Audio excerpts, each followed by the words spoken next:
Hello, I'm Dr. David Lemmon, and I'm excited to be on this episode of the Natural Cancer Support Channel. And I have Pat Wetzel here as my guest. And she's a cancer survivor and author of Bump in the Road, 15 Stories of Courage, Hope, and Resilience. And so we'll just dive right into her story. Pat, welcome to the show. Hi, thanks for having me. It's great to have you.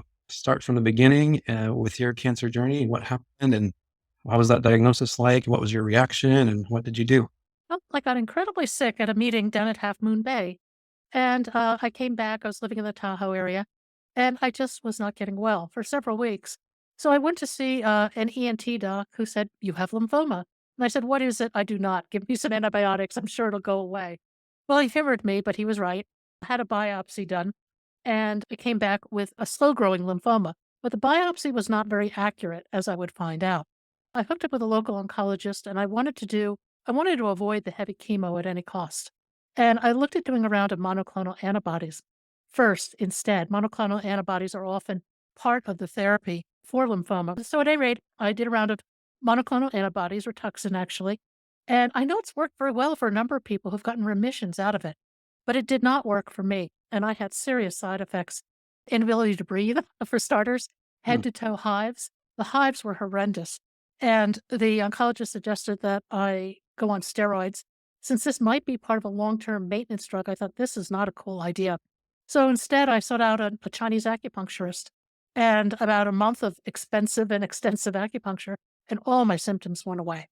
So since that failed, I was also looking at some clinical trials. There was one at Stanford that was potentially interesting, and my oncologist very happily opened the door for me, which I appreciated.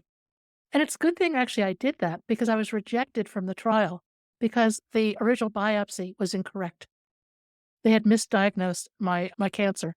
And the correct diagnosis came back with nodal marginal zone lymphoma, which is incredibly rare.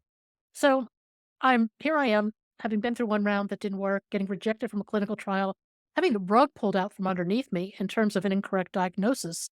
I decided I'll go through a round of chemo. And I did. Fast forward 2 years, cancer's back. I go through another round of chemo. So over 6 years' time, I went through 3 rounds of treatment actually. And at the end of that 6 years, it looked like my cancer was back again. My hair was falling out from stress from a business situation. I was vomiting blood. I was very stressed. And I went to see my oncologist who was sure that without ever asking me anything about what was going on in my life, he was sure that we could run a dozen expensive, invasive, horrific tests and find something wrong. And I remember just leaving that appointment, walking down this gray hall. You have to walk by the billing department to get out because you have to pay before you can leave. And I just walked down this hall, and it was gray after they redecorated it. The elevator was slow. It was gray. I went down to the ground floor, and I just thought, if the past is any indication of the future, I have 18 to 24 months before the cancer overruns my body again. I had had tumors wrapped around my aorta. My entire body lit up on a PET scan. So I thought, if that is the case, I am not going to spend it tethered to the medical world. I am not going to live in a chemo chair with poison dripping into my arm. So after some thought, I went home. I put my house up for sale. I put everything in storage and I hit the road. And Hmm. I went traveling for several years. Obviously, I'm fine. So the question of whether or not the cancer was back at that point in time remains up in the air. But I have taken the approach now of I'm going to live and enjoy my life. If I get serious symptoms, I'll look into it. But frankly, I've lived a really good life. I don't think I want to go back into that allopathic medical world. It's traumatic on so many levels. And I think I've had enough of it. So they did chemo, it was clear, and then came back and clear and came back. And we kind of know that radiation and chemotherapy are carcinogens, so that makes sense, right? It Oh, just and the battles I had to fight along the way were bounce right unbelievable. back. It's take charge of your health because nobody else will. But actually, the good side of that is there was a really good study done by Dean Ornish at University of San Francisco. At any rate, he did a study on men with prostate cancer. And he found he took this group of men, he divided them into two groups. One group went to cancer boot camp, one group did not. The group that went to cancer boot camp had to change their diets, eat wholesome diets, get exercise, was it go into some sort of stress management program, and they had to connect with each other, which was challenging for a group of men. But the people who went through the cancer boot camp came out with much healthier numbers. Their average PSAs dropped. They had no recurrences in that group, whereas whereas the control group did not do very well. And that study, while it is specific to prostate cancer, I think holds a lot of wisdom for all of us because he looks at nutrition, he looks at stress management, he looks at the spiritual aspects of this. I think all these components really are part of the cancer journey and influence it as well. Yeah, it's too bad that the oncologists aren't trained in those other pathways of healing. Like I kind of liken it to the spokes of a bicycle wheel. And if you have those 7 pathways, you create that holistic treatment plan. You can roll forward smoothly on the bicycle wheel with those 7 spokes. But if you only rely on the 3 of chemo, radiation, and surgery, then you have a triangle and you can't really roll on a triangle wheel very well. So that's kind of the analogy I use a lot with patients where you need those other holistic pathways to round out the treatment plan and to get through it. I think that's very true. And I think that our medical system, our allopathic medical system, is incapable of delivering that. And what we need is some sort of integration between NDs and people in these more holistic specialties and traditional medicine. And I think, your treatment plan is an individual choice. I don't think anybody should push one plan or another. I think that's something that you have to decide as a patient. But I think that you need so much support that is not there in the current system. It's just astonishing. And the thing that really drives me crazy is we just repeat this senseless wheel again and again. You go into the oncology office, it's gray, it has a smell of that is not associated with life. People look so downtrodden and awful. Some of them are on oxygen.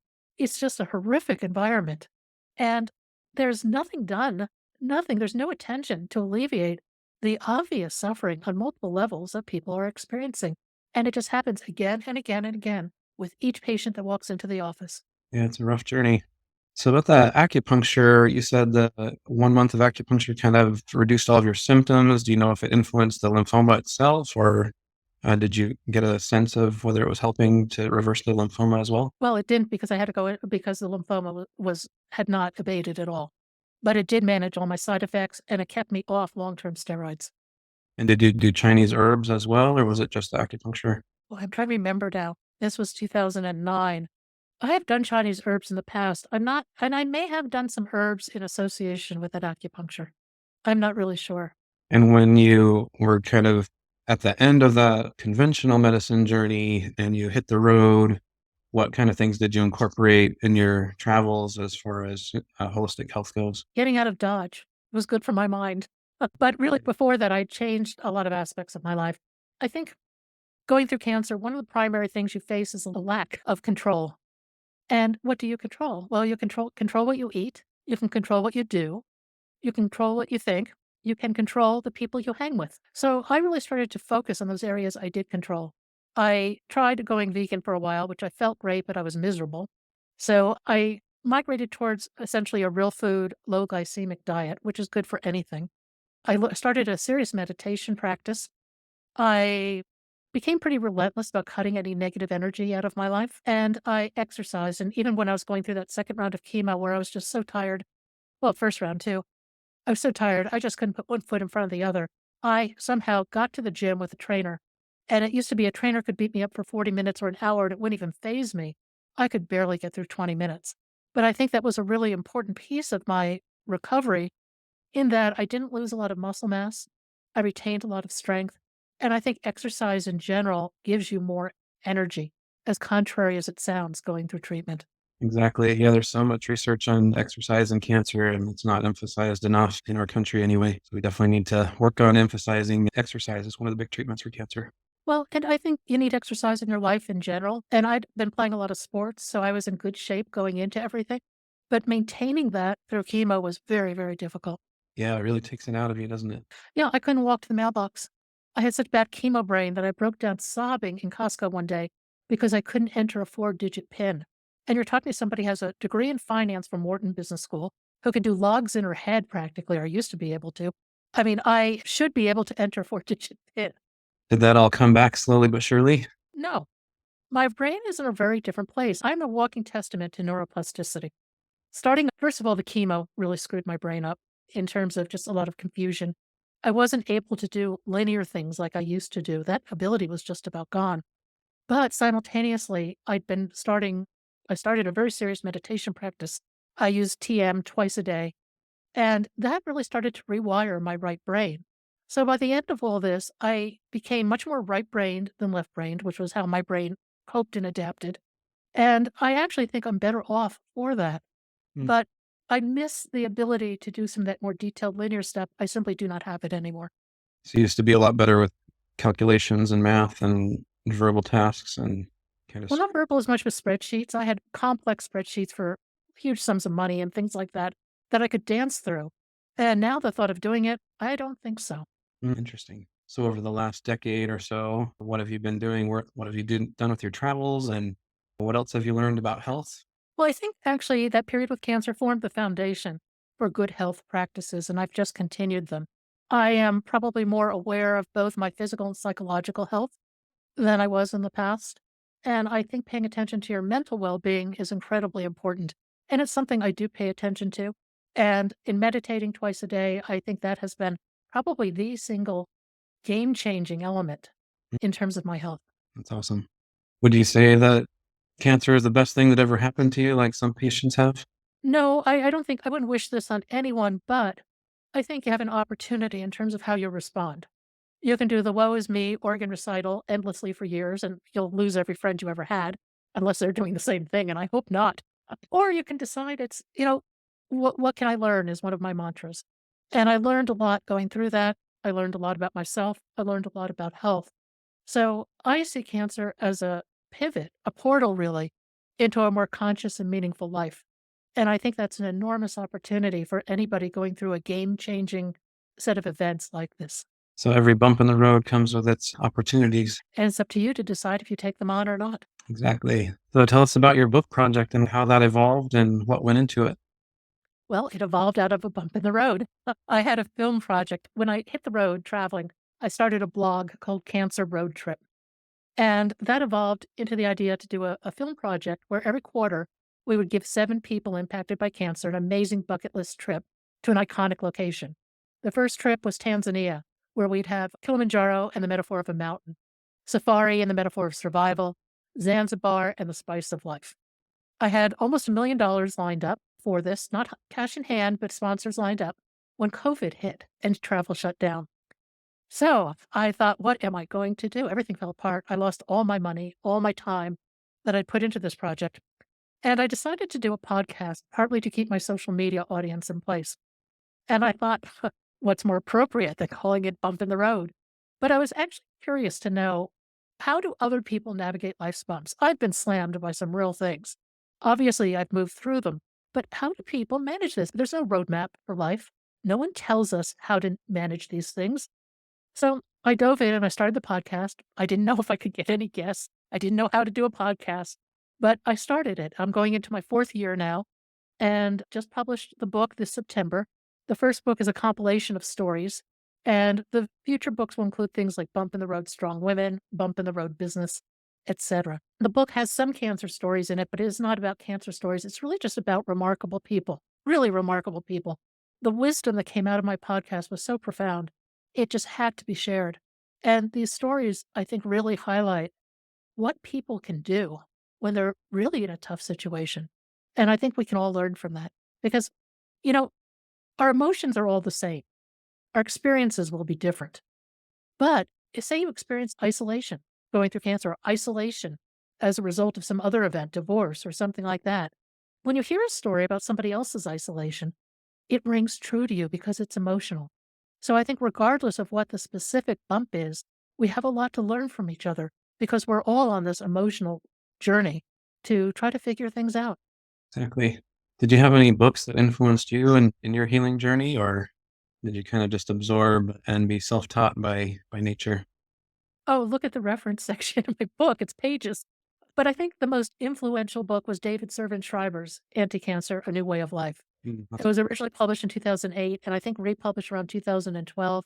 I think it remains one of the seminal books in terms of cancer, lifestyle, and our environment. David Servan Shriver was a young, hot academic at the University of Pittsburgh doing brain scan experiments. And one of his people didn't show up one night. So he went through the scanner and found out he had a brain tumor. He went through a hellish year of treatment His marriage fell apart. He couldn't work. And at the end of the year, he asked his oncologist, well, what should I do? And his oncologist said, well, go back to your life. So he went back to a high stress life with lousy food, little exercise, and the brain tumor came back. So he went on a global quest to see what creates anti cancer health. And the thing I love about his book, not only is it a personal story, but I think more importantly, it's a story about the elements of health and it's very well documented. So if you want to look at it from a scientific perspective, there's an enormous amount of information there in addition to the anecdotal aspect.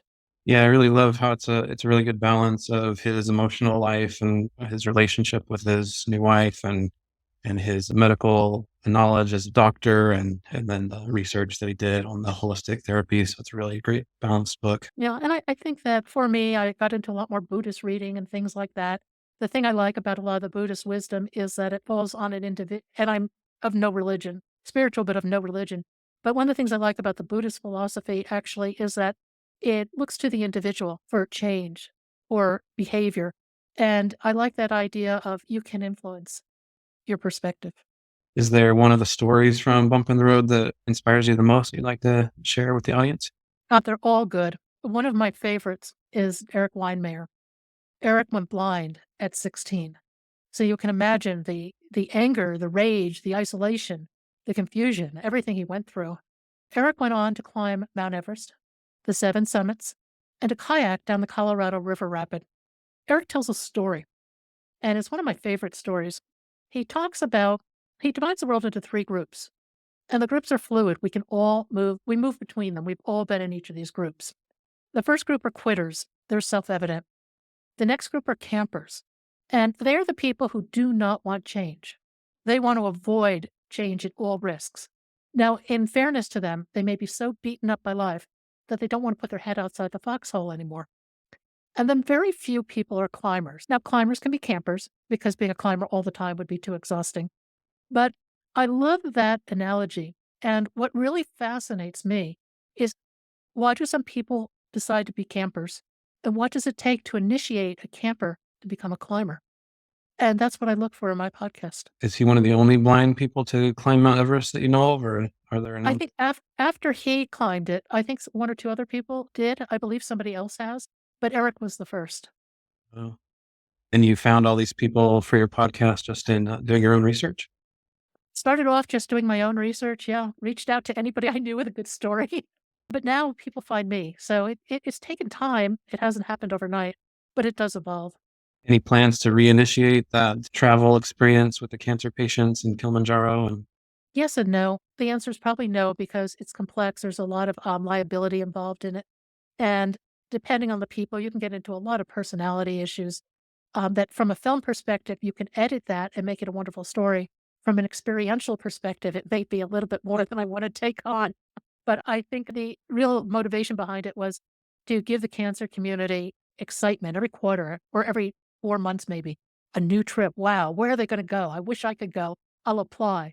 And the idea really was to inspire hope, happiness, joy, tell these stories in an inspirational way. yeah, I'm so glad that you've been able to be resilient in the face of your bump in the road and you found so many other inspiring stories of people that risen to their challenges and their bumps in the road. What other Yeah, words of advice do you have for people that are listening that are in the middle of hitting that bump violently sometimes? keep moving. One other story, very quickly. Sarah Dransfield found out she had osteosarcoma when she was about 16, had her leg amputated. And as you know, with a leg amputation, there are multiple fittings, your muscles shrink. There are just a lot of issues with getting fitted with a prosthetic. And being 16 years old, losing a year of your life, I mean, this is not an easy thing to go through. But she ended up modeling for Vogue, Hmm. Italy, met the Queen in England, and has gone on to have a really amazing life that might not have evolved if it had not been for that cancer experience. Hmm. So I throw that out because you don't know what's ahead. And if you can see opportunity rather than obstacles, I think you can create a really good life based on a difficult experience that hopefully has given you a lot of wisdom. So I guess my advice would be learn about health, learn about mental health, incorporate it into your life, and keep putting one foot in front of the other because sometimes, some days it is about survival and not much more, but you can get to the other side. And I think that you really need to integrate a much more comprehensive approach to health than allopathic medicine. And it's hard and it's expensive. You have to go out and find these medical professionals outside the traditional system that can help you. But I think that's also part of for better or for worse, it is part of the journey. And I think it's an essential part. Thank you so much, Pat, for being such an inspiration to so many and helping find these inspiring stories in your book, Bump in the Road, and in your other projects.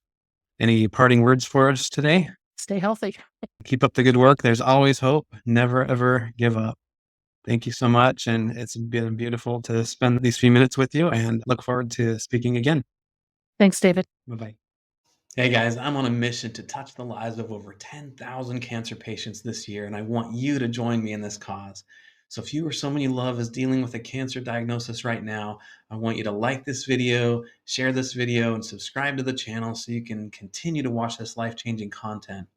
There are a few links down in the description below to join a free private natural cancer support group on Facebook.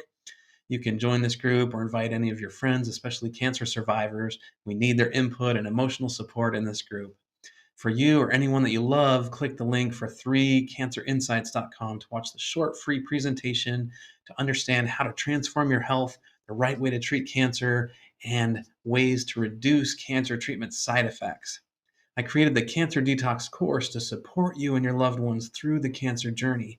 I take you on a guided tour through the 7 pathways of healing, talk about the causes of cancer, the ways to reverse it, and how to integrate natural remedies into your conventional treatment plan if you so choose.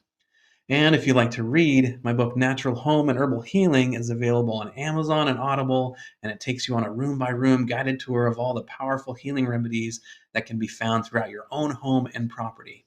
So check out the links in the description below, and I'll see you in the next video.